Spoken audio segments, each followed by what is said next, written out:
Hello, Dhyan Mikael. Hello, Swantje.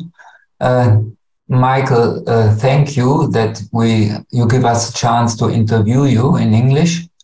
My first question, Dhyan Mikael. Michael is a quite normal name, but what means Dhyan Mikael, and who gave you this name? Well, Soham gave me this name, my spiritual master Soham. And Dhyan means, well, actually, there are two translations. It's an Indian word, a Sanskrit word, and Dhyan means meditation. It basically means turning inwards. And when I came to Soham 23 years ago, I had my name Michael. And at some point I asked him, at that time he gave spiritual names to everybody who asked for it. And after a while I also wanted to have a spiritual name. And so I asked him, and he came back to me after a while and he said, well, you know, your name, Michael, fits you so well, but I give you the Dhyan on top of it, you know. And since then I'm called Dhyan Mikael. And it's interesting, at that time I didn't think much about it, but now meditation has become the most important part in my life, and that's what Dhyan means, meditation. So it took like 17, 18 years until meditation really entered my life, and until I realized that this is really the perfect name for me. You just called Soham, or at that time he was called Samapan, a spiritual teacher for you, or what is the function of a spiritual teacher? Yeah, I call him my spiritual master. Yeah.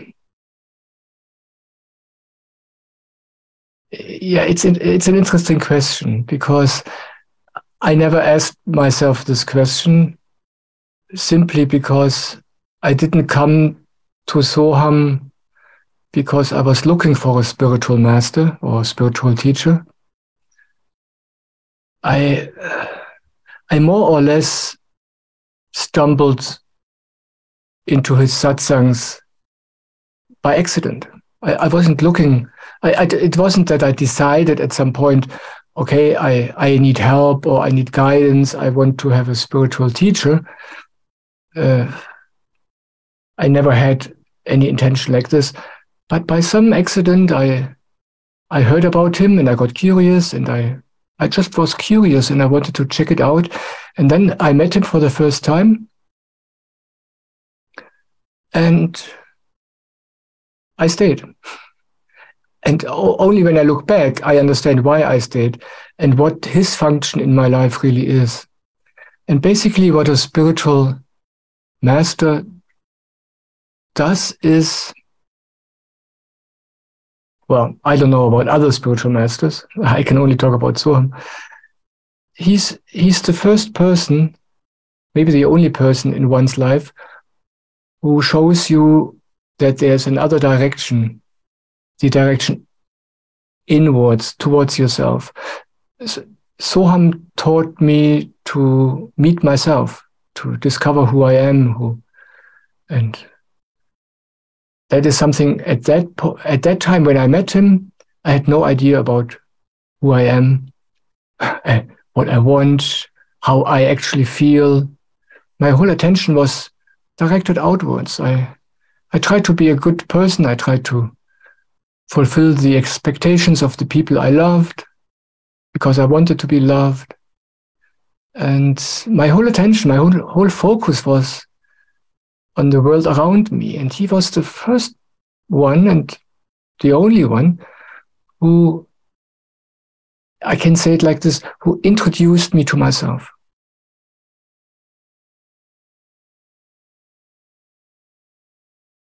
How did he does this? He just through his presence or through his energy or through that what he was talking to you? Well, it's both of what you just said.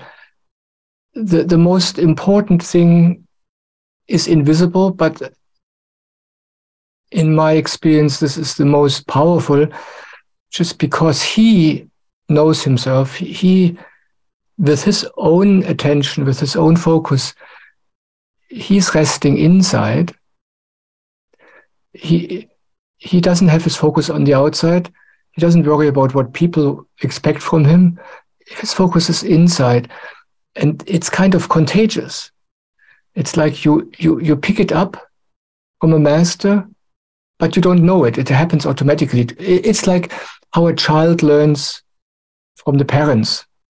Everything the child learns is not by words, not by doing. The child picks up the energy and the habits of the parents, and that's how it happened with Soham. But he also gave and gives a lot of practical hints how to support this. You know, he taught me how to experience the moment, what's really happening right now with me, how I feel right now, without thinking about it, without worrying about what I should feel like right now, or how I should be right now. So again and again, he gave me practical hints. And Soham gives satsang, so he has a lot of conversations with a lot of people. I rarely had conversations with him, but I experienced how he talked to all those people. And he basically said the same things again and again and again to everybody. The things I just mentioned. And that's how I heard these things again and again and again. And I slowly picked them up. It's just a matter of time. Yeah.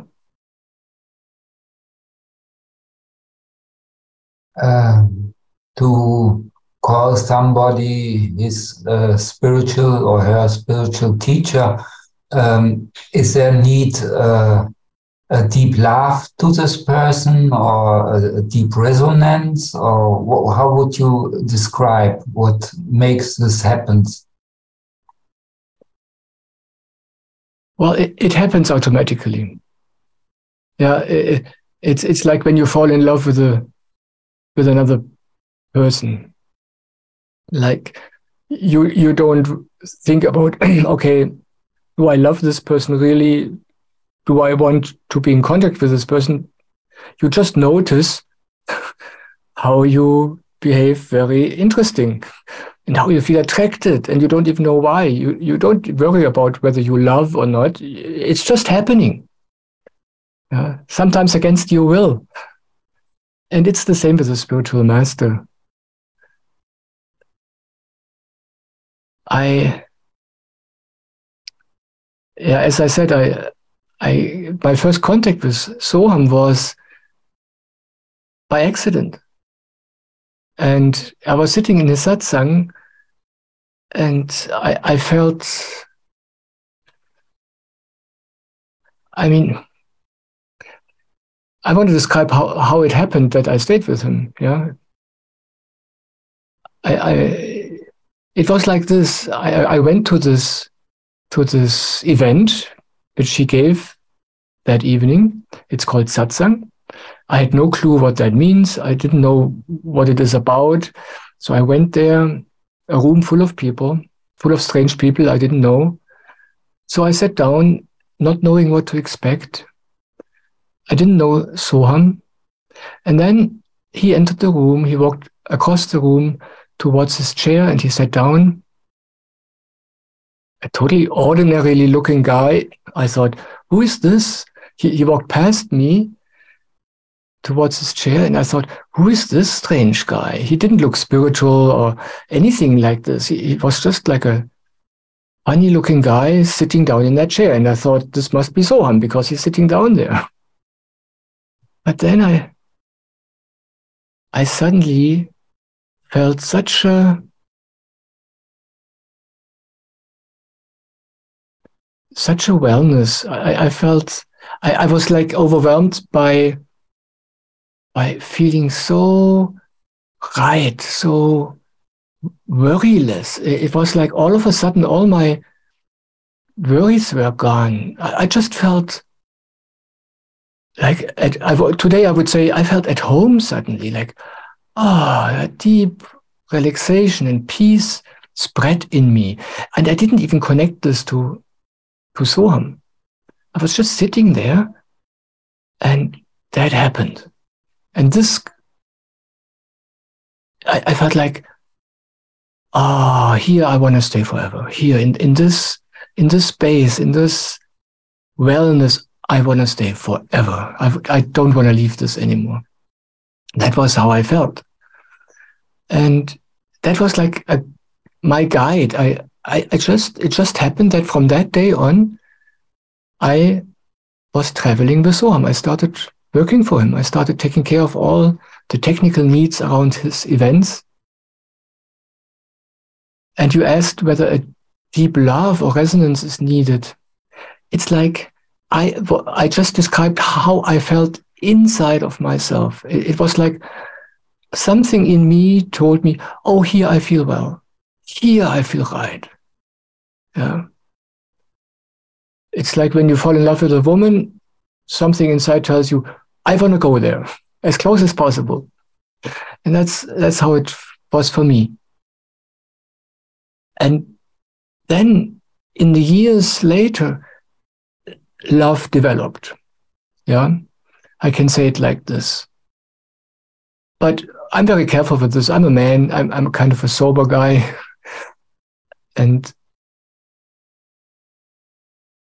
But over the years, as I became more and more open to him and more open to myself, yeah, the closer I got to myself, the more I discovered myself, the more I loved him.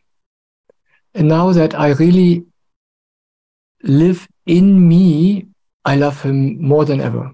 Yeah, it's funny. It's as if the more I love me, the more I love my master, as if there's no difference. It's kind of funny. Yeah. And you asked me what this name Dhyan means. The Indian gurus give usually two different syllables to the spiritual name. They either call somebody Dhyan something or Prem something. And Prem means love.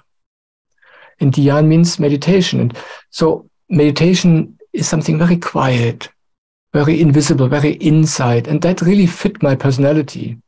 I never was somebody who bursts in love and throws himself in front of the master on the floor or cries out of joy. I was always very quiet, very withdrawn.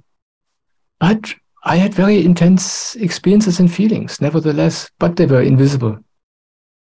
And other people, the Prem people, they have these very strong love feelings and stuff. But this is something which is not, it's just not my personality. That's why I can't say anything about that.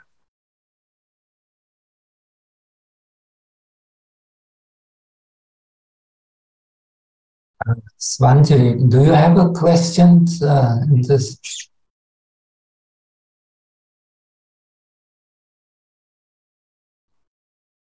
Hello, Michael. Hello, Swantje. Good to have you here.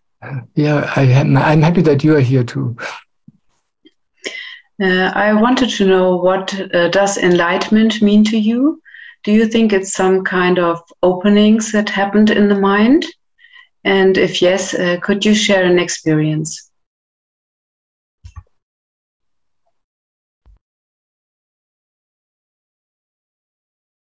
An opening in the mind.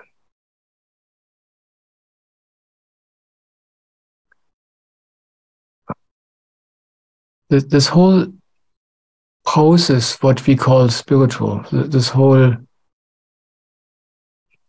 when a human being comes to the point where he starts to discovering that there is something apart from this world which we know. And when this person starts turning inwards with the help of a master or guru, then part of this whole path is I won't even call it an opening, a totally reorganization of a lot of things inside. But it's a process. It's a natural growing. Just like a child grows and becomes a teenager, and then puberty starts, and slowly over the years, this teenager develops into an adult. But even when you're 40, you wouldn't say I'm an adult, because you still feel really like a child or stupid. It's a process which never ends. And it is like this with the spiritual aspect of our lives as well. But there are experiences which show us that something is happening with us. For me, it's like the experience itself, that what we call enlightenment, is not necessarily an event which changes us. Yeah, but it's more like you have an experience, an inner experience, and that experience shows you, oh wow, I'm different than I was before. It's more like not the cause, but the effect of what's going on anyway. And that's why it's not important whether you have experiences like this. Yeah, there are people who report about fantastic, dramatic enlightenment experiences, and it's great. Yeah, and some of them write books about it. And then other people read these books and say, well, I don't have this experience. And then they wait for this experience and it never happens. But this experience is not important. It's like when you're on a journey, yeah? And on this journey, you come across certain wayposts, yeah? You see certain things on the way. And some of the things you see, maybe you come around the corner and suddenly you see a beautiful scenery, or suddenly you see the sun, yeah, which you didn't see before. And it's just like this. You are on this development, this natural human development path, and then you come at a point where you begin to feel something inside which you haven't felt before. And it's a really wonderful encouragement and experience. But it's not important. I want to stress this because I hear so many people say that, well, I don't have this, and what should I do? Yeah, don't worry about it. And you asked whether I can share an experience.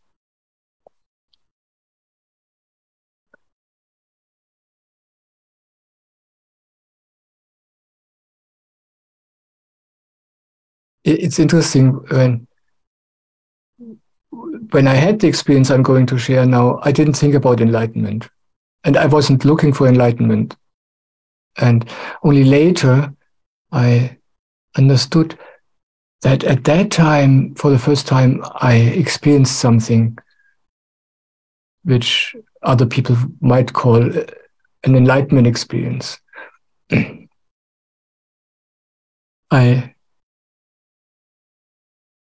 I was like everybody else.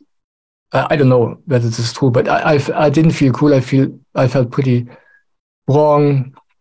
I was married a few times, and I thought I have no clue how to do a relationship. It never works out. What's wrong with me? How can I do this better? And then I discovered some childhood drama, which were really very difficult at that time for me to process. And then I came across a therapist, a beautiful human being, an Osho sannyasin, and I had sessions with him. We didn't do like talk about problems. He did it totally different. He was like a spiritual master in his own right, but he didn't practice as such a master. He just did his therapy things, and he gave some workshops, but he was living his own enlightenment. I didn't notice at that time. I had no idea about all these things. So I was lucky enough to end up with an enlightened therapist, so to speak. And I had one session with him. He did some body work with me. And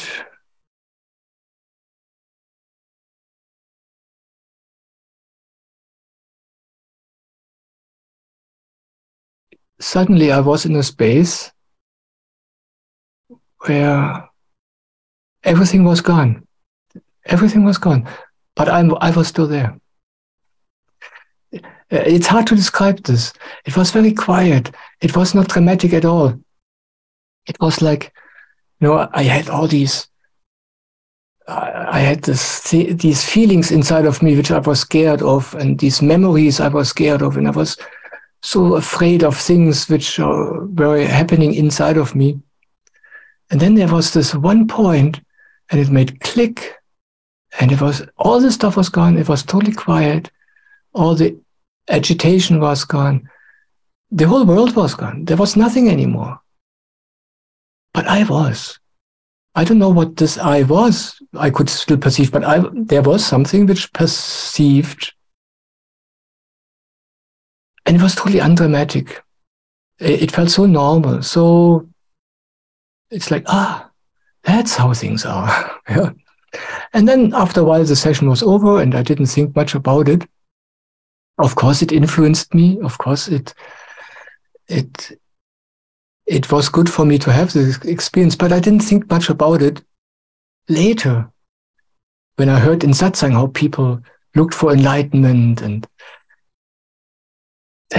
then slowly I clued in, and I understood that what I experienced then is what everybody looks for.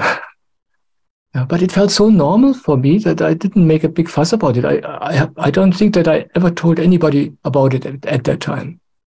Yeah. But also this, it wasn't that this experience was key to my development. There was a development going on. I slowly made peace with myself and all the things I had trouble with. And that, as a natural consequence, at some point, this could happen. Yeah, like that.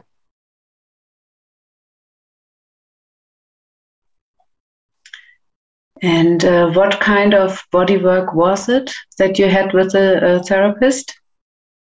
Can you remember what the name was? Oh, he did a combination of all kinds of things. As I said, we talked, we talked about things, but then he also sometimes gave me a cranial session. But this is not the important thing, The important thing is, for me, the important thing was his energy. Sometimes I talk about what is the role of a master or guru. We pick up the beingness of that other person, something which is totally foreign to us. Another person has a kind of a way of being or a direction where his attention goes to, which is totally unknown to us. But when we come close to another person who is like this, suddenly we discover it for ourselves. And without that person, it would have been impossible for us. The other person doesn't do anything. But just by being close to each other in some way, doesn't have to be physical, we pick up this new energy, this new frequency, and suddenly we discover it in ourselves too. And I think this guy could also have made, cooking lessons with me. Yeah, we could have cooked together. Yeah, or built a building. But just by being with him, the doing is only an excuse. Things happen. Yeah, but we human beings, we need time and we need to fill this time with something so we can be together, and then it happens. Maybe the cranio was also good, but the important thing is this gift of the energy of the other person. And that's what I experienced with this man. Yeah. And that's why I want to stress this, because otherwise people start running after body workers because they want to get enlightened. You find an enlightened person, and then it doesn't matter what this person does, and it will help you. Yeah.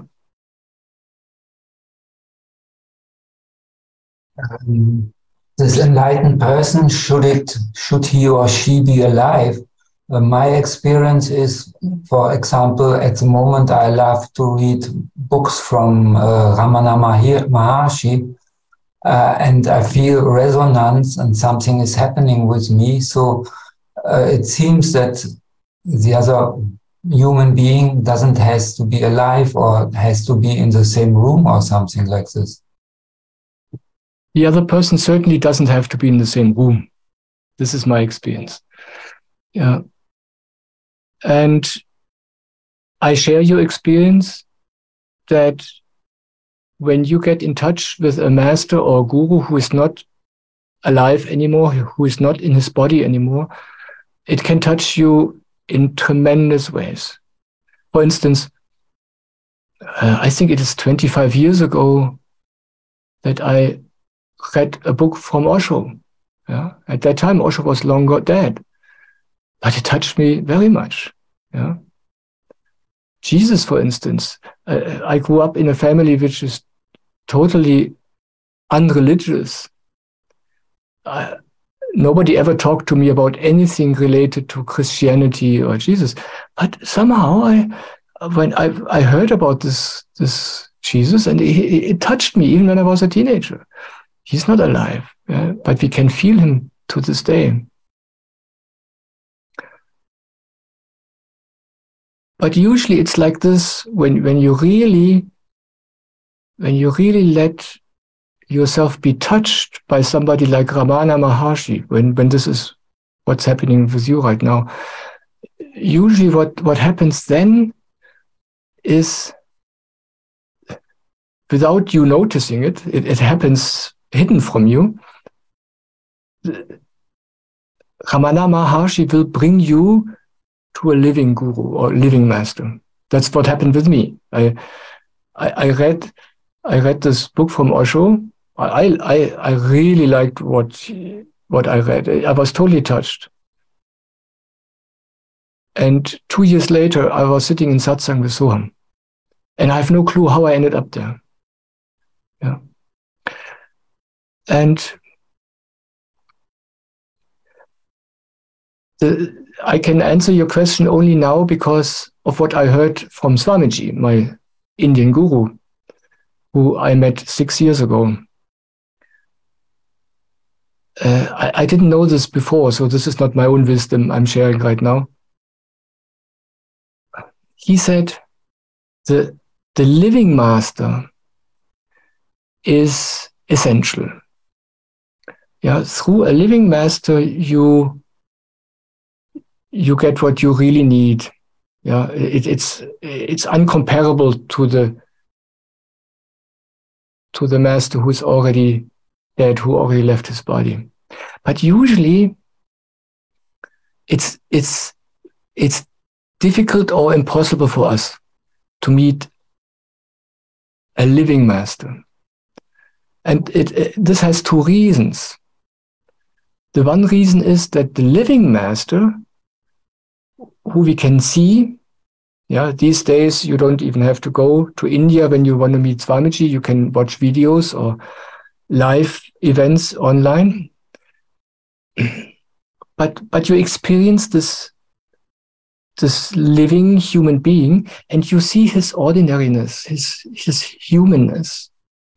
It's like you see that he is like anybody else. And it's very easy to overlook what's really unique about such a person. When you can't experience the master as a living being. When you only have the message, only the book, then you don't experience the human aspect. You only experience the essence. You can feel it directly. If Ramana Maharshi would be alive right now, and you would be in his darshan, after a while you would see his humanness. You would see how he scratches himself, or how he eats, and how he is like everybody else. And slowly, the same would happen like with the living gurus which are present right now. So Swamiji says the physical body of the guru or the master, the humanness, the ordinariness is a barrier. It's very difficult for us to look through that. And he said, as soon as the master dies, as soon as this barrier, this distraction is gone, then we can experience his divine energy directly, unfiltered. And then we are totally shocked. How could I miss this, we say. It happened many times to disciples of living gurus. And later they are like, oh my God, how could I not see this? When he was in front of me. And the second thing is meeting a master who's not in his body anymore is safe. You are in control. You read everything you like, and you let in whatever you let in. But when you meet a living master, you have no control. Whether you like it or not, you will surrender. There is something in us humans, we call it ego, which likes to be in control, which likes to know everything. My ego thinks it knows how my life should be and how my path should be and what I should do tomorrow and what should be my goal, what's right, what's wrong. And when you meet a living master, there is no space for these things. When you really stay with the living master, these things become, they get attacked, and they don't like this. So it's normal for us human beings that we prefer the dead gurus. Jesus is so popular these days. 2,000 years later, there's still millions and millions and millions of people who say that they're Christians. Same with Buddha. If Jesus would be here today, they would crucify him again. Nobody would listen to him. Would see his hair and his unholy clothing or whatever it is. We would not see him. It's interesting. For me, this is a very interesting subject. When I was a teenager, I said I was raised totally unreligious. Faith, religion didn't play any role in my life. But sometimes in school, in religious lessons or so, I heard about Jesus. And I prayed once, God, when Jesus comes again, please let me recognize him. And that's the key, I don't know why I prayed this. I have no clue where this comes from. It must be of some past life or so. I'm not really expert in these esoteric things. But this is for me the biggest grace I have in my life, that I met a living master, Soham. And when I met him, I could recognize him. Although I was just having an ego like everybody else and being stupid like everybody else. By some grace, it's like my prayer got heard, I was able to recognize him. And I was able to stay with him, yeah, until today. Although all these things which don't want to get attacked, the ego, they get attacked again and again and again. And I stayed with him. This, for me, is pure grace. The same when Swamiji came, yeah. To see the amazing gift such a saint brings is that I can see this or feel it, yeah, for me is a miracle, that I can feel this and be open for this, where it's so easy to not look at it. It's so easy, yeah. And I heard people ask this question you just asked to Swamiji. They asked him too, and then he told the person who asked him this question. He said, "You are sitting here in front of me because you were, years ago you were worshiping this saint who is dead." Yeah, it was about Shirdi Sai Baba, I think. Yeah, there was a devotee of an Indian saint, a saint who is long dead.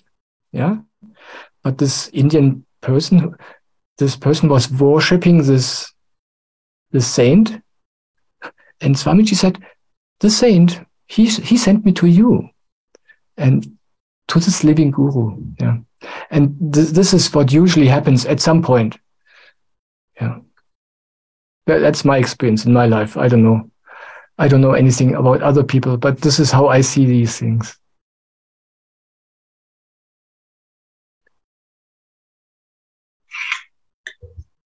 You said you were surrounded by the energy of the therapist and the energy of your master.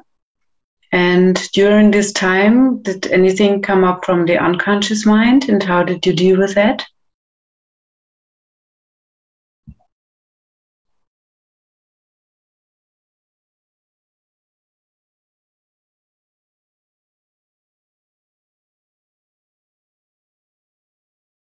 This is a wonderful question. Because it gives me the opportunity to talk about time. Of course, things come up. I was very lucky. This enlightened therapist I was with, he was wise. And that means he didn't do anything. He didn't push anything.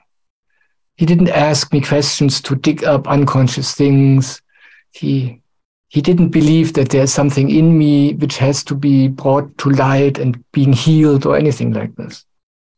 No, he was and still is. He's still alive.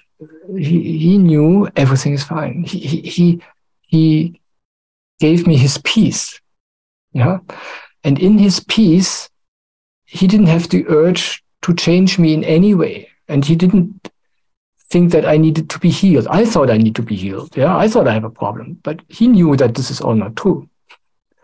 So it's not that there are unconscious things which are really problematic, but there are a lot of opinions we have about our feelings. Yeah. And when you are lucky, as I was and as I am, you come to a person who knows, who sees your wholeness, yeah, and then things do come up. Things have to be welcomed and have to be made peace with. But with such a person, it happens by itself.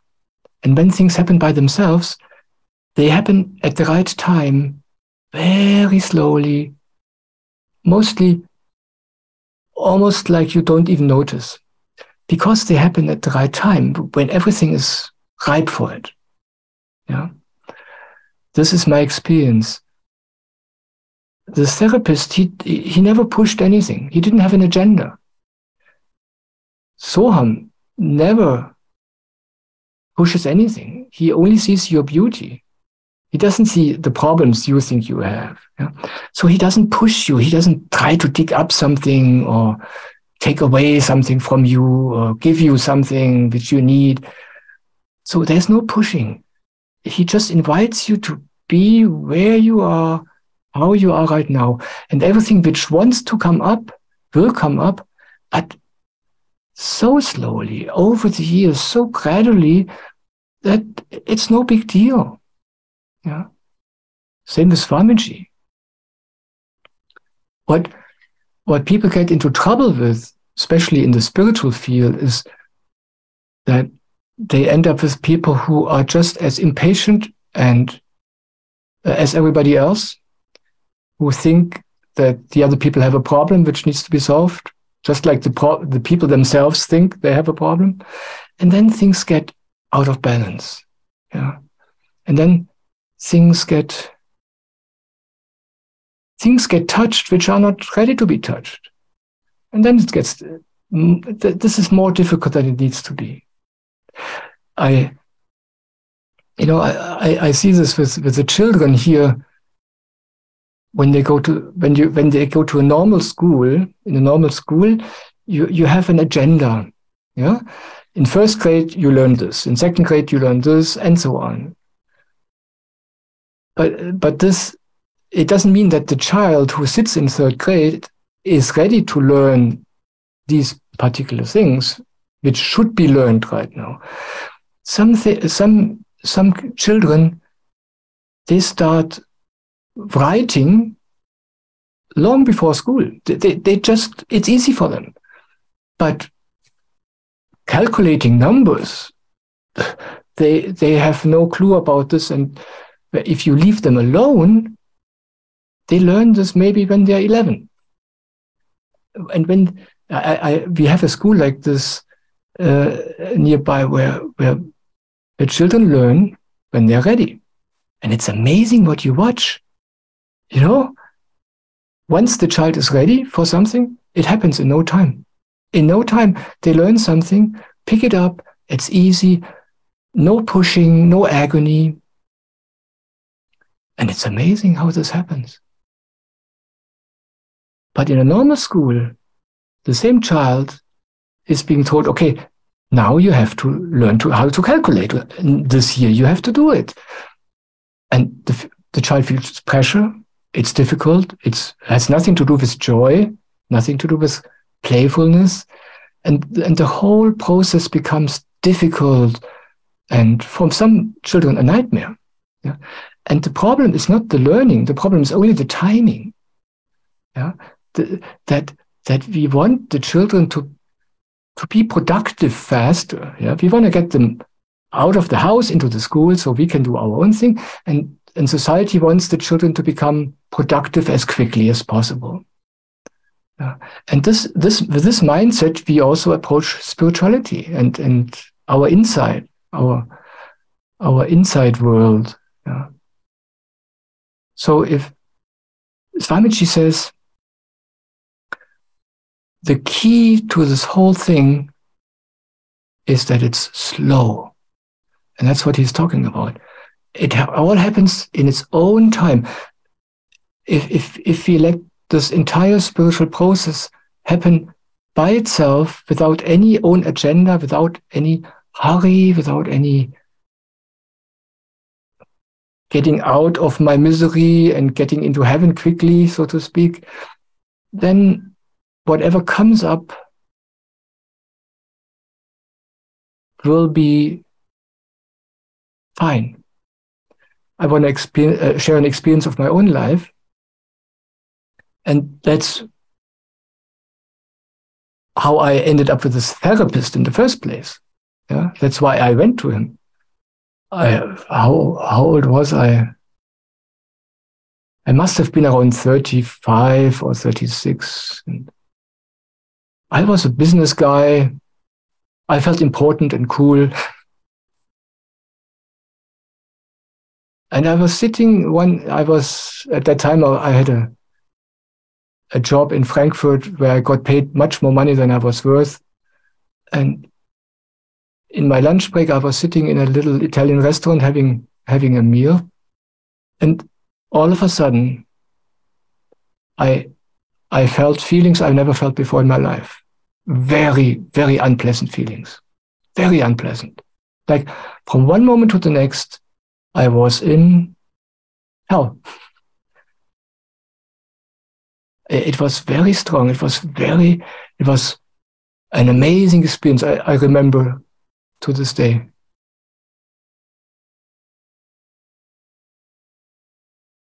But this came to me by itself. No therapist was digging this up. I just had my normal life. I did as well as I could. And suddenly, these feelings, for the very first time in my life, knocked on my door. And with this experience, I didn't know what to do with this. I was pretty shocked and helpless with this. This led me to this enlightened therapist.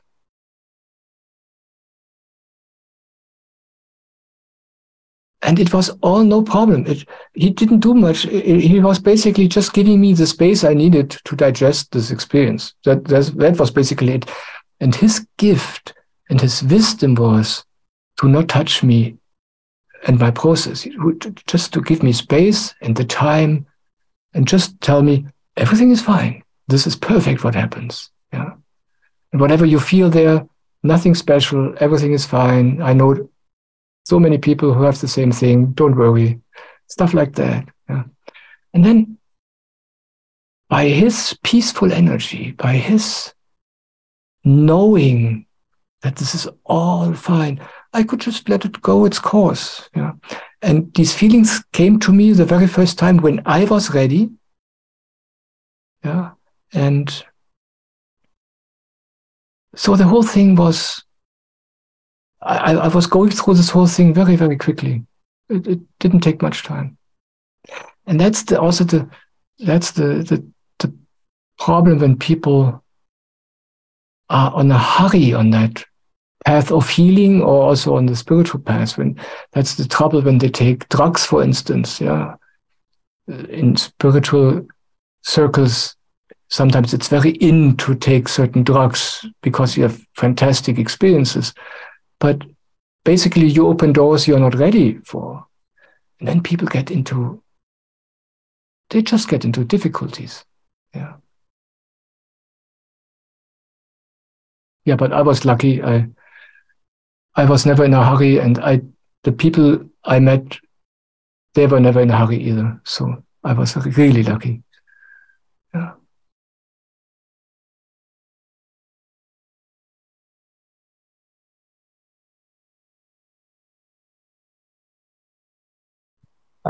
Michael, could you talk about identification? Usually it happens to the people that they sense something, or they think something, or they feel something, and then automatically there is a habit to say, I feel this, I sense this, I think this. How is it inside you? Is there the identification with everything what's going on, or with nothing? How can you describe it?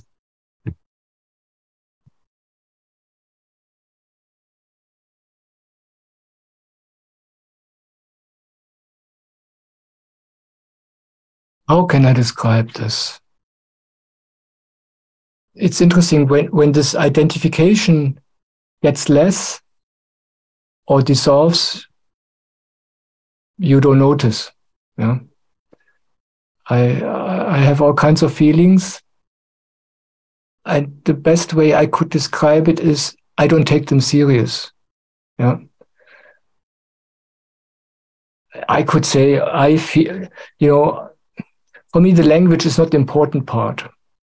Whether I say this, I am scared, or there is a feeling of fear in me, this doesn't make any difference to me. Yeah, this is just language. But do I take it serious? Yeah. does this do something with me? Or can I just let it be there? Oh, fear. Okay.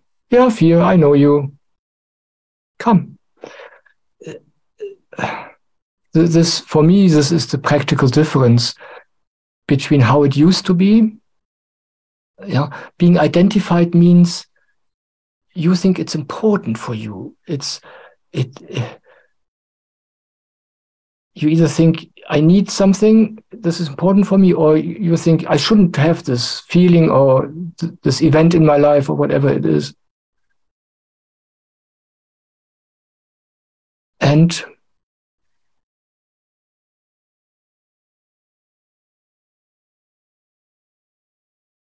it's like, I know it's not important. How this happened, this knowing, it happened over time by two things.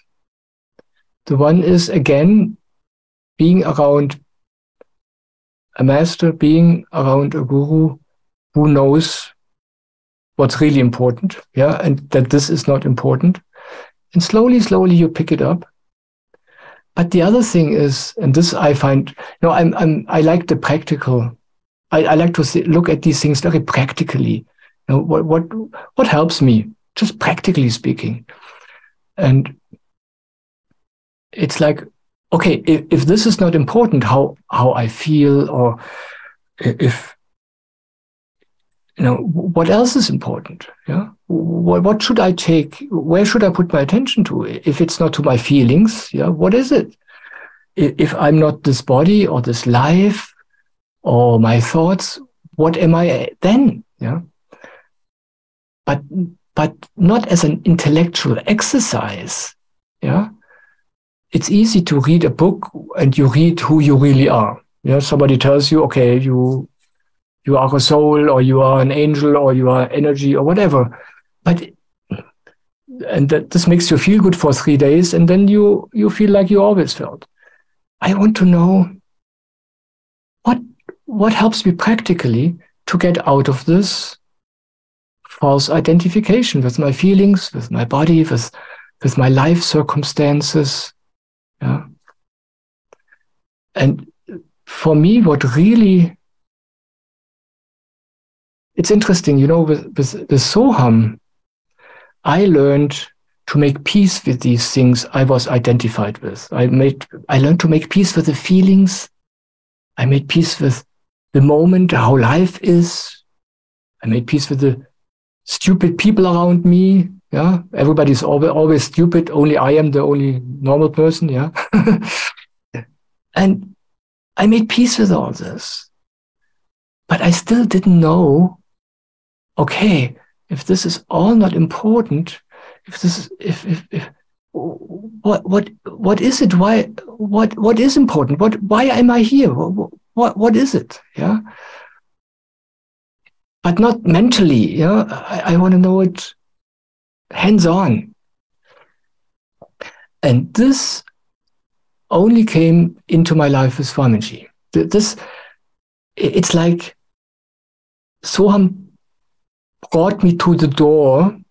Without Soham, I would not have been able to see Swamiji, the Indian guru I'm with now. Soham brought me made me ready. He taught me the peace with everything. And then Swamiji showed me what really is important in a way that I could experience it. This is the Samapan meditation. Yeah. The important thing here is not this guru, Swamiji. He brings this meditation, a very simple thing. And I started this.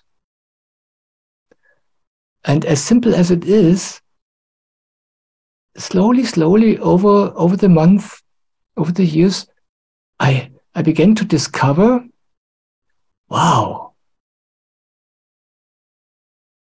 there is something. How can I describe this? A permanent, eternal source of being. That's the only thing which matters. If I identify with this, if I give this importance, if I give my attention to this, it's like you get a totally new experience of your life and all of the things you were identified with up to this point. So for me, it's really very practical. If somebody tells me, okay, this is not it, I need to know and experience, okay, what is it then? Yeah. And this is the gift Swamiji brought into my life with this tool of the Samapan meditation. I don't know whether I answered your question now, Devasetu. I think I got a little sidetracked. Yeah, no, for me it's answered. Thank you. Good, yes, I'm happy. Thank you. Yeah. So now you'd like to talk more about the Samapan meditation, how it works practically and what it affects, or does it affect anything, things like this?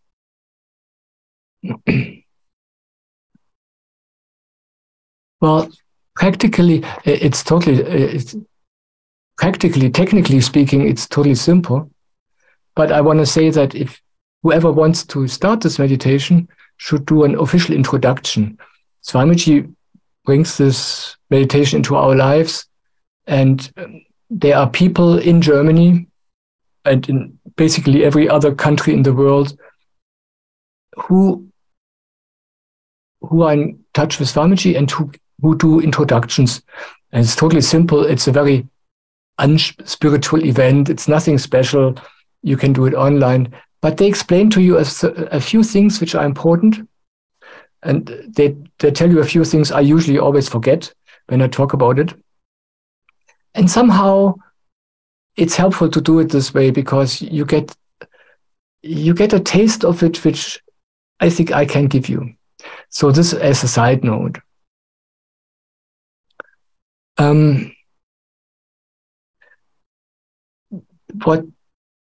What this meditation does, I mean, practically, you sit down first thing in the morning, and all you do is that you give your attention to this spot here.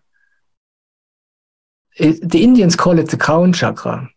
It's a very esoteric word, but basically it's just this highest spot on your head. And you don't have to know anything about it. You don't have to know the background. You don't have to become spiritual to do this. But then you give your attention to this one spot and you don't do anything else.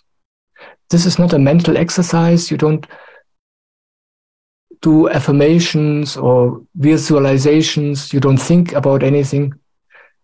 The only thing you try to do is focus your attention on this one spot. It sounds totally simple. And actually it is technically, but you will discover that it's impossible because you are not master of your attention. Your attention does whatever it wants. Yeah, you sit down and you close your eyes, and as soon as you don't do anything and you try to focus your attention on this one spot, 10 seconds later you will start thinking about your job or about something which you think is important or nice or terrible. And then you go back with your attention there. And you do this again and again and again for half an hour, first thing in the morning. Practically speaking, that's it. It sounds totally unspecial. And the effects are dramatic. Yeah. As I said before, everything good in life happens slowly and naturally in its own time. And the same is true, of course, with the Samapan meditation. You do it every morning. And what then happens is, Swamiji explains it this way. He says, you are not the body, you are not your thoughts, you are not your wishes and all this stuff. In reality, you are a soul.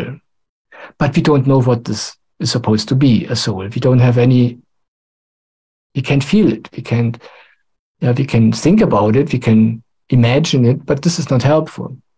But when you do this meditation, when you become familiar with this spot here, for me, it is like slowly, all the things I took so serious before, you Devasetu, you were talking about the identifications.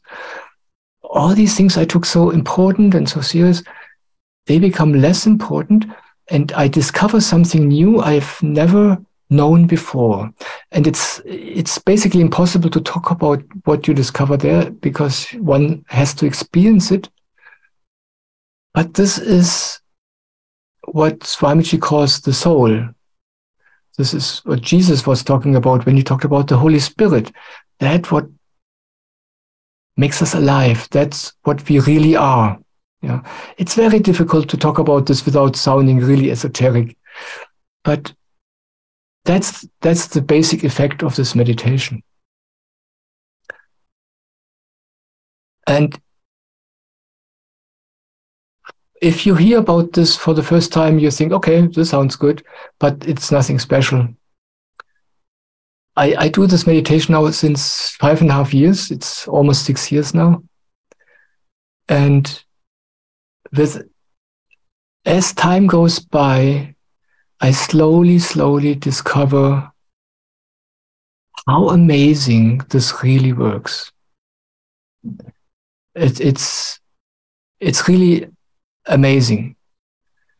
I just a few days ago, I saw an old video you did with Benita Devasetu, where Benita, who is Swamiji's, how do you say, she lives in Germany, and she works for Swamiji here in Germany.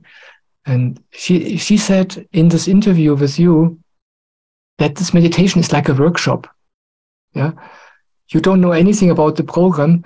You just meditate every morning, but over time, over the months and the years, you are taking through all kinds of phases, all kinds of developments happen. You don't know anything about it. You just noticed how do you experience in meditation is different every time, how there are times where it's easy, how there's times where it's difficult, times where it's pleasant, times where it's unpleasant.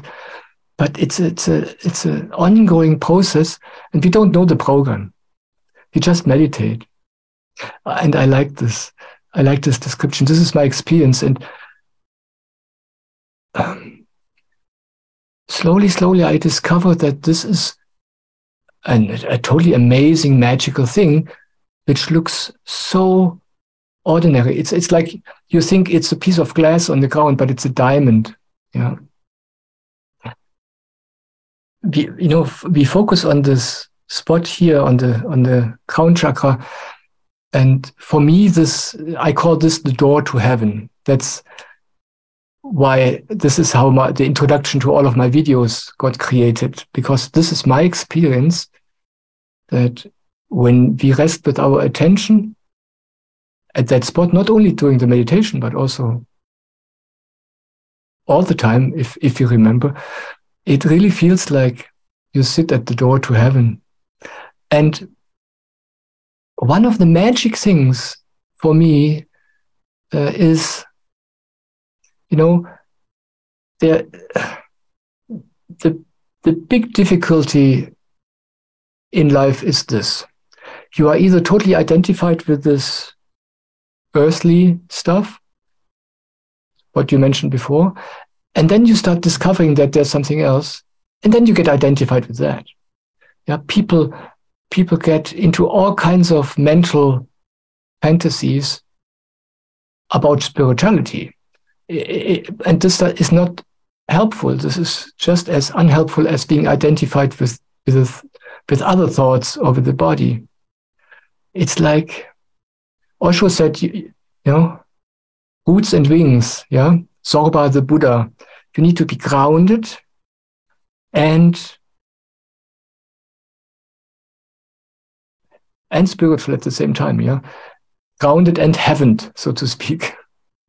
And this spot here, for me, it is like this.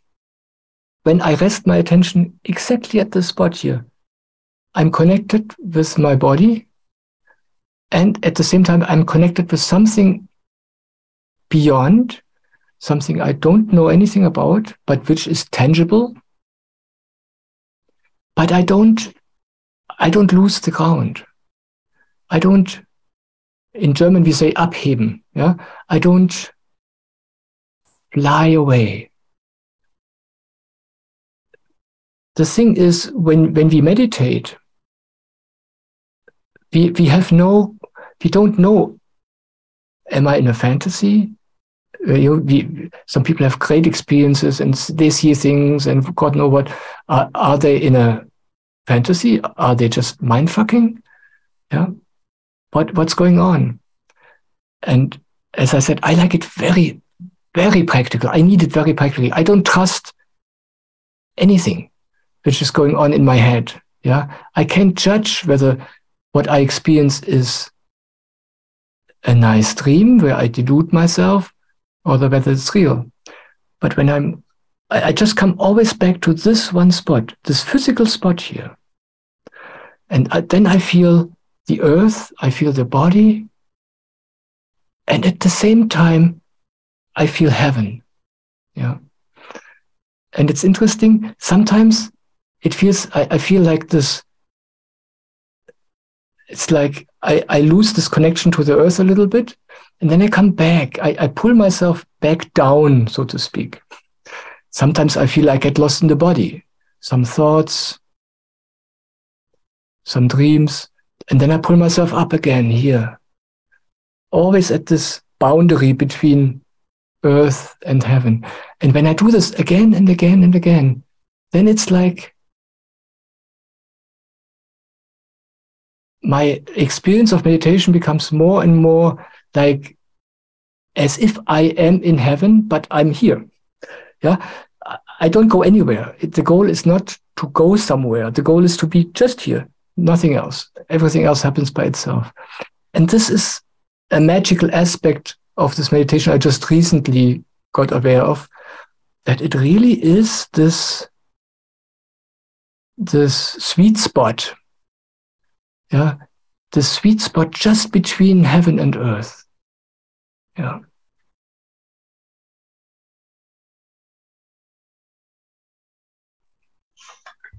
Yeah, okay, thank you. In the beginning, we were talking about the role of a spiritual teacher. You see yourself now in the role of a spiritual teacher? I mean, people ask you questions and you answer by video. Maybe you also give coachings, I don't know. So how you see yourself now? I share my experiences.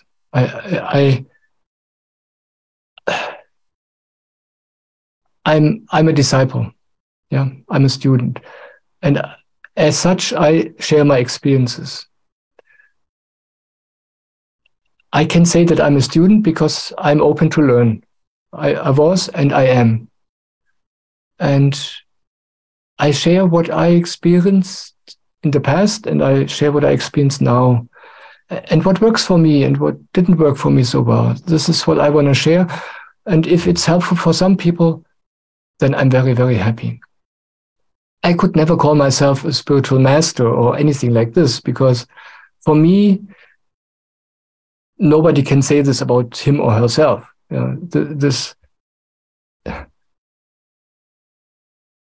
Maybe you are a spiritual master for somebody else. Yeah, this is in the eyes of the beholder, so to speak. About myself, I can only say that I'm a disciple. Yeah, and I want to share. You know, we live in a world where, in a way, we live in a world where the ego is stronger than ever before. It's like, it's so it's so en vogue to know what you want, to be clear about your life path, to take charge of your life, also in spirituality, to, you know, the last thing we want to do is give up control. The last thing we find cool or desirable is to give ourselves away to somebody else. It's unthinkable, you know. It's just, I mean, if you say this to your friends, they will think you're crazy. You know? And what I want to do is I want to share what happens if you're crazy and stupid enough to let this happen. Because I'm a normal person. I had a normal business life. I was married a few times and failed again and again. I had all kinds of jobs which I loved, but eventually they went away. There was never anything special about me. The only special thing in my life does not come from my wisdom. I don't know where it comes from. I was able to allow myself to be surrendered. Yeah. And I want to talk about what happens then. And maybe I can be the one voice in the life of other people who says, yeah, you can, if you feel like this, if something like this happens in your life, I can only recommend it. Yeah. Because usually people hear the opposite from everybody else. And if at some point in 10 years, some people call me a master, I don't know, but I don't care. And I can say this, you know. So I'm a student. I started my YouTube channels a few weeks ago, and then you have to make this channel description, and you need to say who you are. And I thought about exactly this question, you know, how do I describe myself? And that's what's written there, yeah. I'm a spiritual disciple.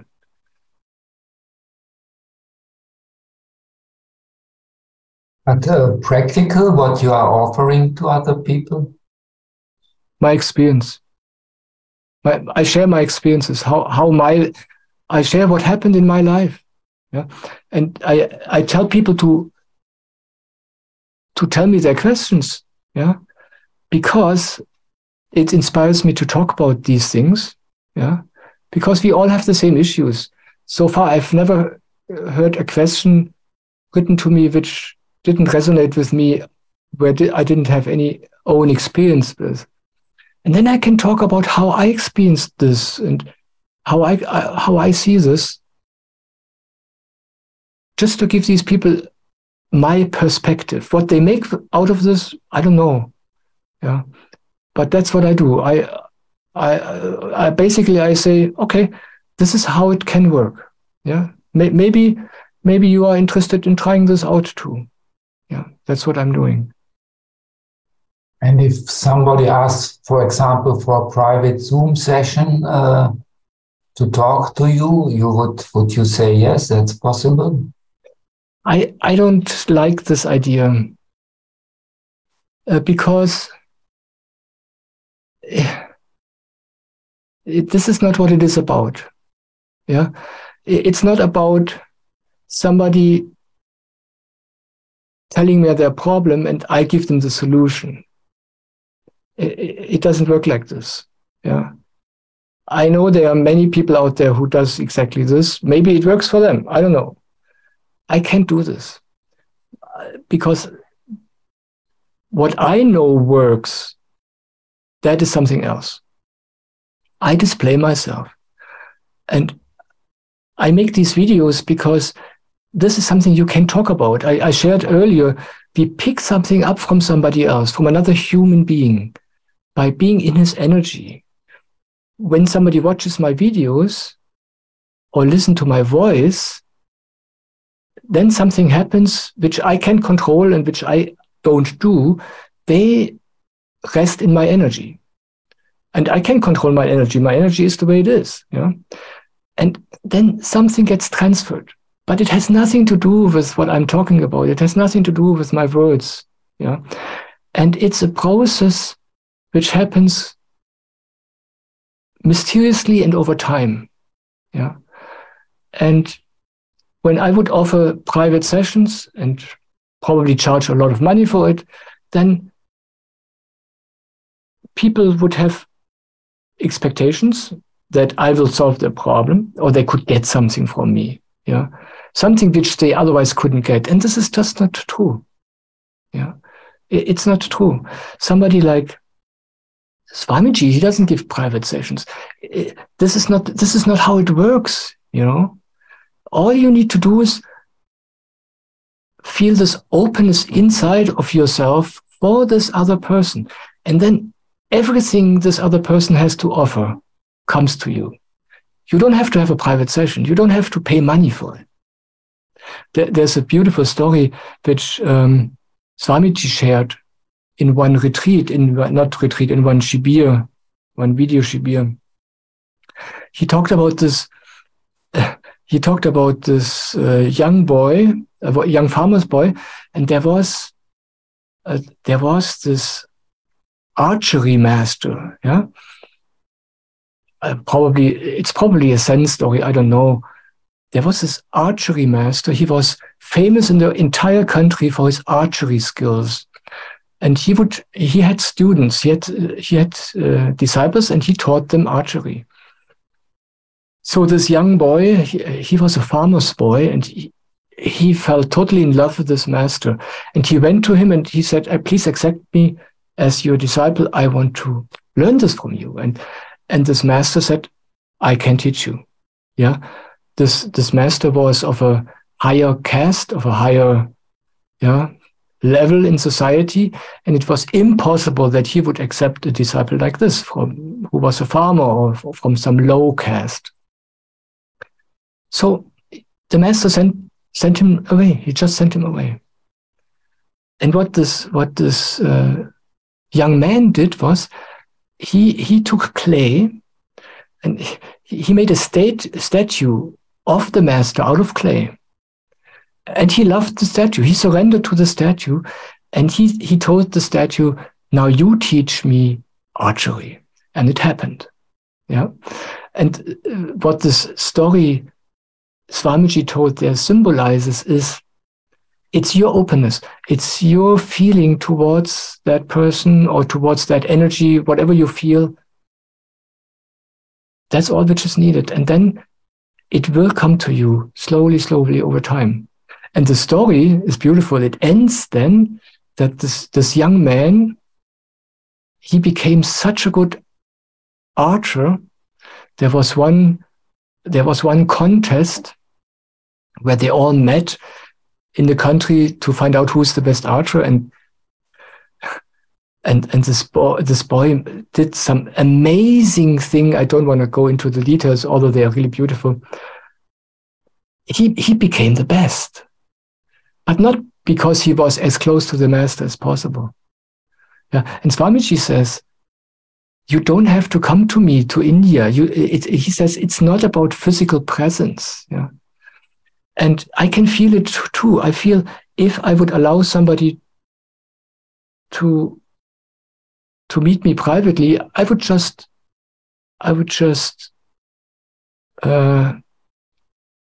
give food to an imagination, to this idea that this is needed or that this is helpful. It's not needed, and I don't think it's helpful. It's better to give it time and to watch the videos or whatever. Yeah.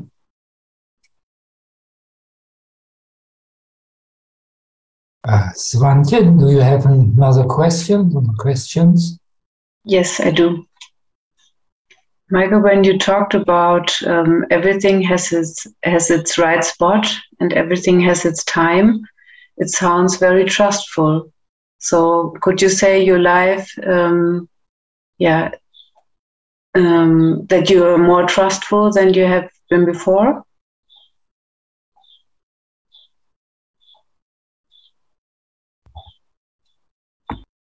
I mean, I certainly worry much less than before. I don't think I worry anymore. I think this stopped at some point. But when you ask me and I look back at my life, that is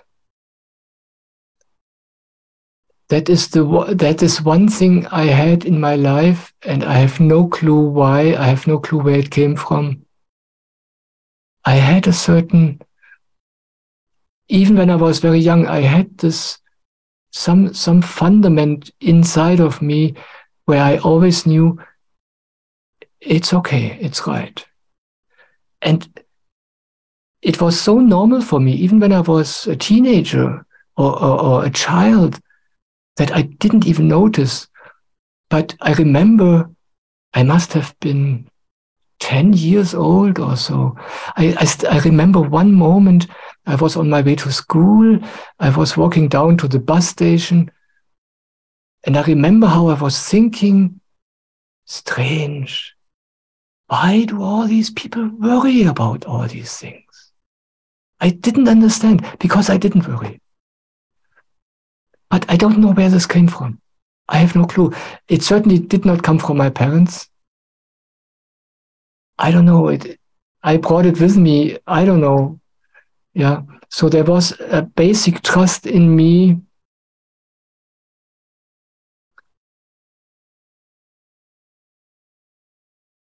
But I was able to worry from time to time in certain situations in my life.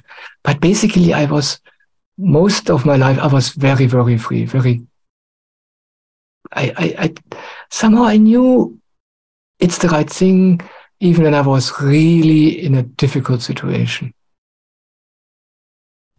I remember one moment, I must have been 12, and I was always a very afraid boy. I was not strong. I was not in my body. I was weak. And all the other boys in school, they were rough and they were beating each other up. And I was just terrified of all these boys. And I couldn't defend myself.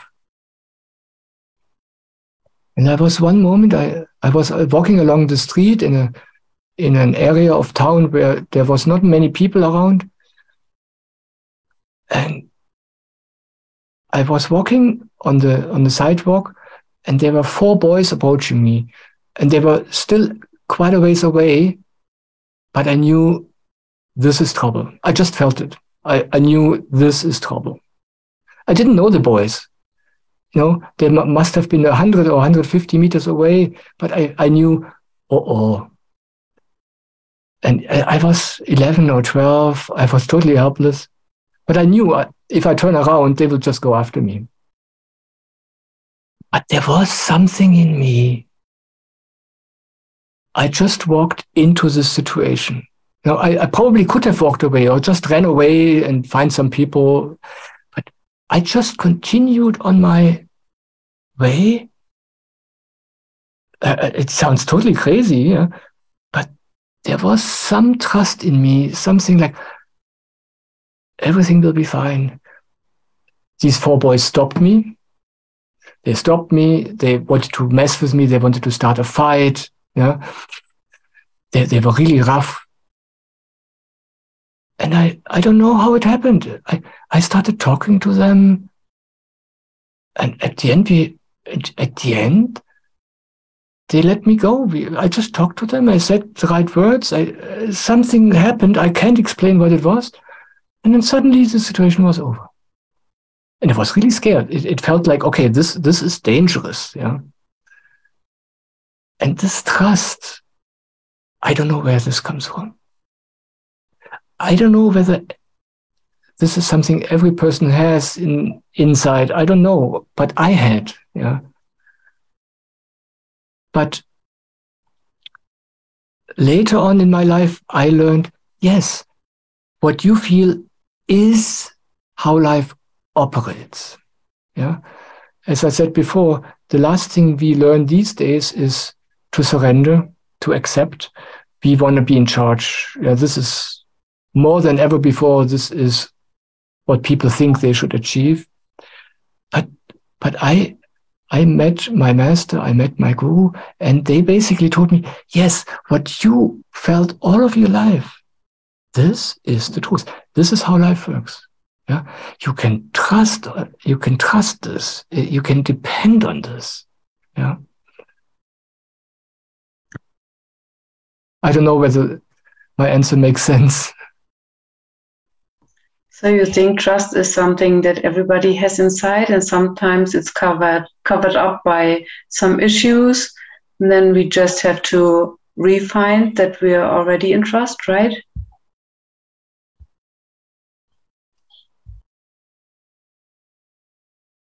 I mean, what I hear from people is how they not trust, yeah, how they believe something is wrong, how they believe something is difficult.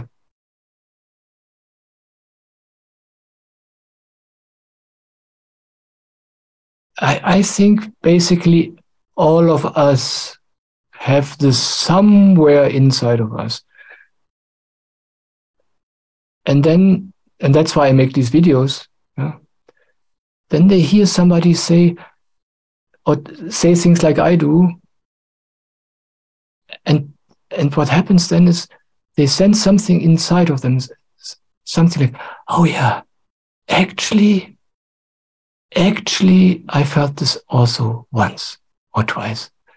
Actually, I also had an experience like this, you know? But usually we don't believe this, because what we see with other people, what gets communicated, what gets passed on, is the opposite. What we share is our fears, our worries, our agony, our distrust. That's what gets shared all over. Yeah, our criticism, our negativity. That's what's getting shared in the movies, in the dramas, in the media, in the newspapers, and amongst friends, and amongst parents and children. That's what we share. Yeah. But I think all of us have this inside. Yeah. Otherwise, it would not be possible that you come to a master or to a disciple like I am, and you hear something, and you close your eyes, and you know what this guy says is true. You just know. And you only know because somewhere inside of you, you have the same thing. Maybe you never heard any encouragement like this before in your life. But as soon as you hear it, you know it's true. And then, of course, you forget it again. And when we start giving this attention, then it's like for a short time, we look at our life from a different perspective. And suddenly we see the same things in our past, and we notice, this is what happened back then. Yeah. And slowly we discover that our life has actually the same working like what I share about my life. But you just overlooked it. You just didn't notice it, yeah? Because the whole world tells you the opposite. Yeah. I think it is like this. Yeah. Yeah, thank you. Do you have any other questions, Wolfram? No.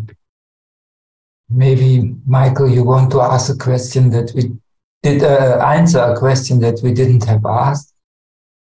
Well, I would like to talk about one more thing, if you allow. You know, if Swantje, you just asked about this trust, yeah, and whether I believe that everybody has this inside of him or herself, and it just needs to be uncovered.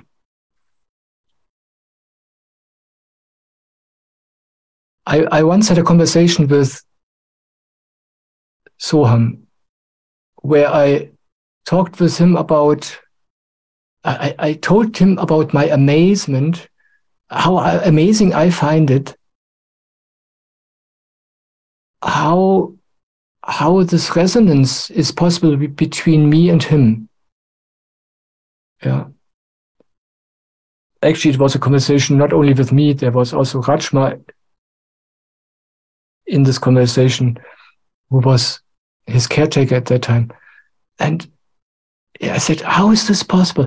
How is this possible that without many words, almost without words, we understand each other? Why are we able to be in this way together over so many years? How is this possible? And Soham said, and this is, I don't know, maybe 10 years ago or 12, and he said something amazing to me. He said, you know, we know each other. We have been together so many lives. And I'm a totally unesoteric person. I don't know anything about all these things. But when he said this, I knew it's true. I knew that we live on a fundament which is not from this life. Yeah.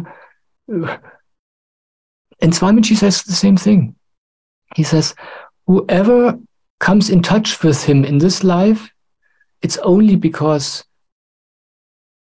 we know him since many, many, many lives. He says there are many souls who wait for him to bring liberation until since quite a few lives. And he said he promised so many souls to liberate them once he discovered the secret, and now he discovered it, and now he brings it.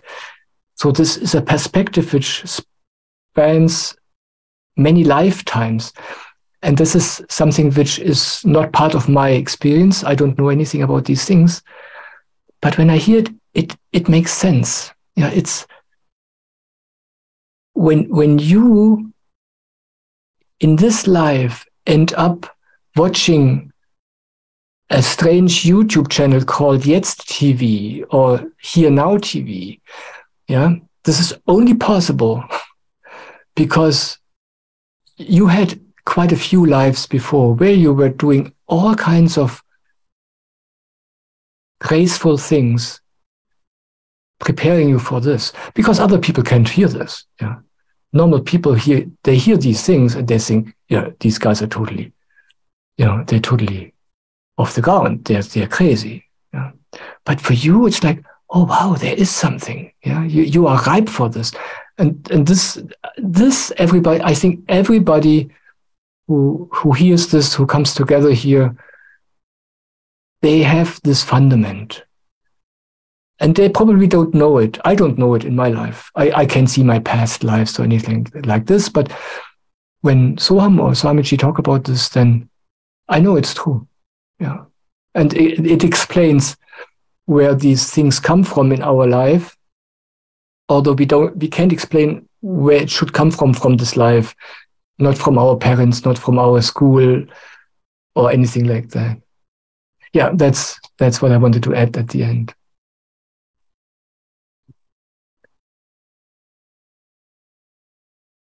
Okay, then thank you very much, Michael. Oh, thank you, Devasetu. Thank you, Swantje. Thank you for this interview. Thank you. Yeah, thank you. Yeah, I love it. Thank you very much.